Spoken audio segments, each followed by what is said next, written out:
Women are not good at chess. Chess is for nerds and super geniuses only. En passant, that's not a real move, you just made that up.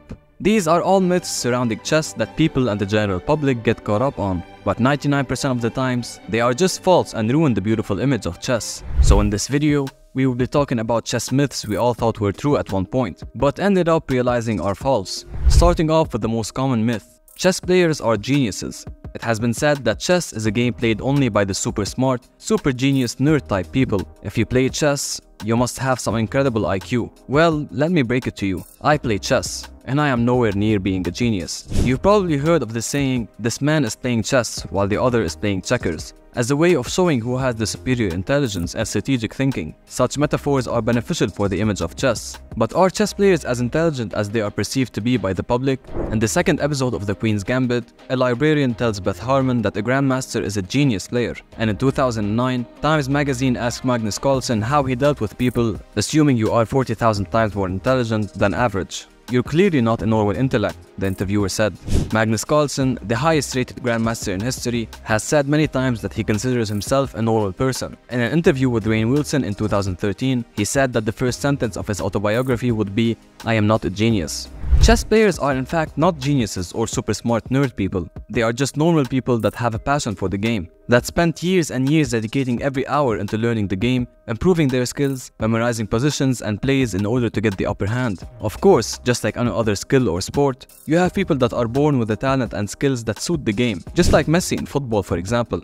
And training just enhances that talent. Magnus Carlsen is definitely not the smartest man in the world, but he is the best player arguably in history. He was born with a set of skills that fit well with the game of chess, like a very good memory for example, and with time, he worked hard to improve himself and dedicated his life for the game. Bill Gates, who was the #1 richest man on the planet for many years, is also known for having an exceptionally high IQ. However, he still lost in 12 seconds and only 9 moves when faced against Magnus Carlsen. So no, chess doesn't automatically equal high IQ, super genius, or smart. What it doesn't also relate to is the fact that all chess players are nerds. Chess is widely considered as a nerd game. Because of its connection with someone's intellect, it is often portrayed as a game that only nerds play.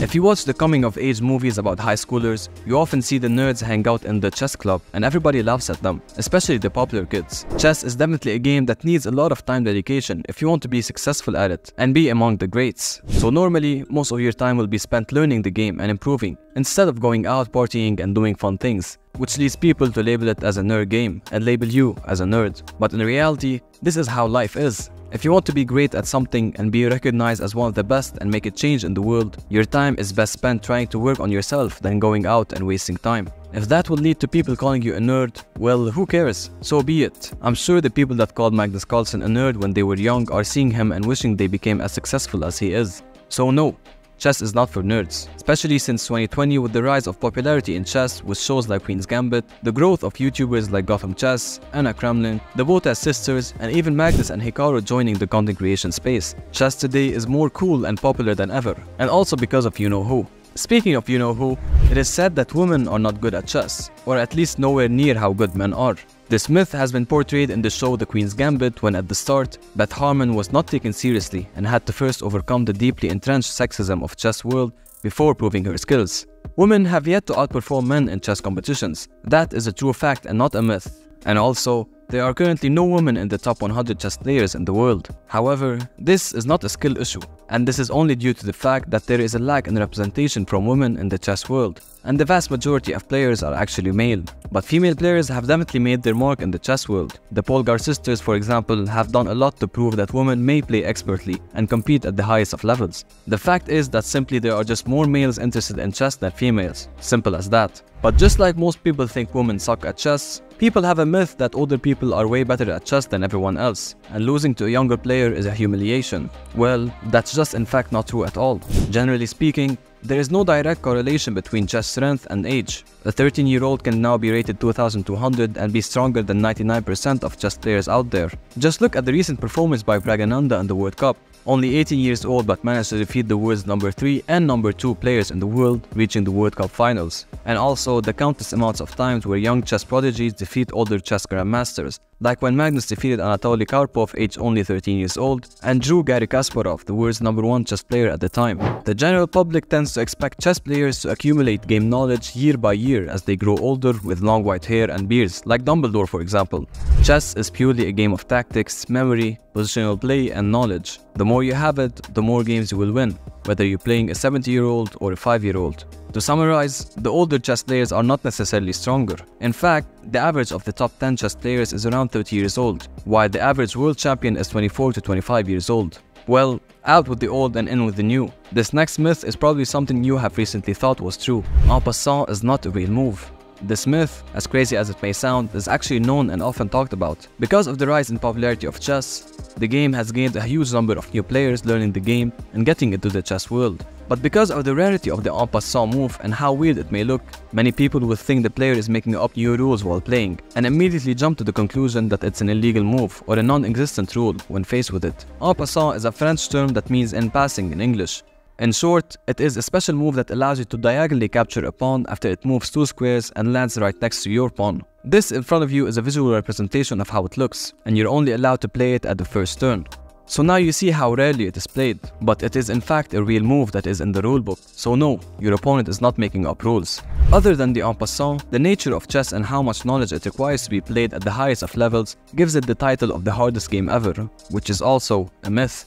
Contrary to popular belief, chess is not the most difficult game to play. In fact, it's considered to be one of the easier to learn, but one of the hardest to master. Because of the huge number of possible positions played in a chess game, the amount of calculations needed to win a chess game and outskill your opponent, many people fear the game and think that it's hard. I mean, coming from personal experience, it took me around 10 games to properly learn the board game Catan. But I was able to learn chess and memorize how each piece moves, especially at night, in about 2 games. But of course, knowing how pieces move is not enough to win a chess game, which is why it's an easy game to learn, but a hard one to master. We always see young children aged 8, 9, 10 or even 13 years old defeating grandmasters. So this proves that if an 80-year-old can learn and become good at chess, it is not a hard game. This next myth states that grandmasters can calculate 30 or 40 moves ahead, and it is definitely not true. Unless you're Hikaru, of course, that can see a mate in 128 moves. Although grandmasters definitely have a huge ability in calculating positions and possible moves to play in order to get an advantage over their opponent, they mostly do it through pattern recognition and predicting their opponent's moves. Grandmasters do not have the ability to see so many moves ahead because there are so many possible positions on the board,